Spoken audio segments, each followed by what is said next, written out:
अगदी म्हणलं तर केसांपासून ते नखापर्यंत पायाच्या आपण सगळं चालू करू. सुरुवातीला केस गळतीचा प्रॉब्लेम असेल, कडुलिंबाचं झाड आहे बघा, कडुलिंबाची पानं घ्यायची, खोबरेल तेलामध्ये टाकायची, मस्त हे कडक उकळवायला चालू करायचं. जसं उकळायला लागेल तसं हळूहळू हिरव्या रंगाचं तेल तयार होईल.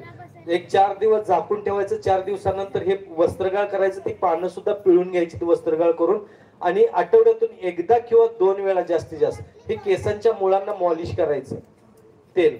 केस गळती थांबून जाते, केस खूप छान राहतात. कोंडा असेल किंवा काय तुम्हाला जर समजा वाटत असेल केसांच्या फाटे पडलेत वगैरे, ड्राय झालेत, तर ते सगळे प्रॉब्लेम सॉल्व्ह होऊन जातील.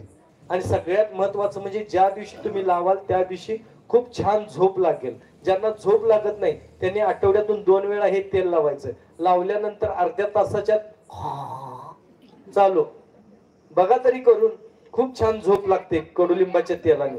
लावून बघा, मेंदू शांत होतो. शुगरच्या पेशंटने तरी सगळ्या अंगाला लावून, डोक्याला लावून झोपायचं ऑटोमॅटिक. जर समजा एक दिवस आड असं जर आठवडाभर केलं, म्हणजे आठवड्यातून 4 वेळा जर लावले आणि तुम्ही 8 दिवसांनी शुगर चेक केले, तर अगदी तुम्हाला नॉर्मल स्टेजला, 0 म्हणजे नॉर्मल स्टेजला तुम्हाला शुगर दिसायला लागेल.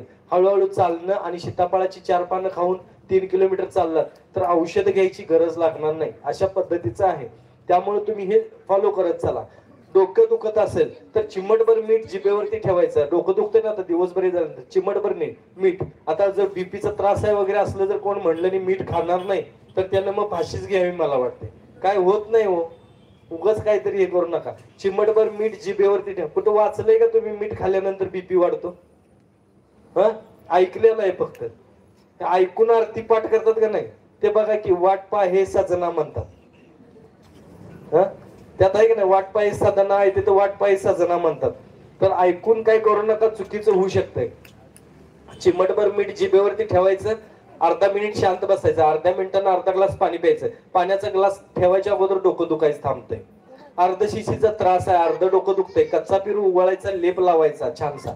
10 मिनिटांमध्ये अर्धशिशीचा त्रास निघून जातोय. जी बाजू दुखते त्या बाजूला लावायचा. आता सायन्याचा त्रास आहे, सर्दी साचून राहिले, तर त्यांनी तोंडात पाणी धरून आंघोळ करायचं. सकाळी आंघोळीच्या वेळेस काय करायचं, सुरुवातीला पाय धुवायचे, हात धुवायचं, आणि पाणी तोंडामध्ये धरून अगदी मारुती सारखं तोंड व्हायला पाहिजे असा, आणि आंघोळ करायला सुरुवात करायची.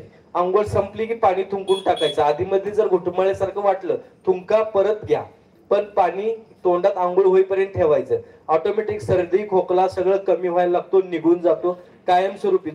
जुनाट सर्दी असेल तरी निघून जाते. आणि सायन्यासाठी गुळ सुंठ समप्रमाणात उगाळायचा, त्याचं लिक्विड टाईप करायचं, आणि हे काय करायचं, नाकामध्ये सोडून थोडंसं ओढायचं. ओढल्यानंतर जे सर्दी बाहेर यायला लागते, शिंकरून टाकायचं.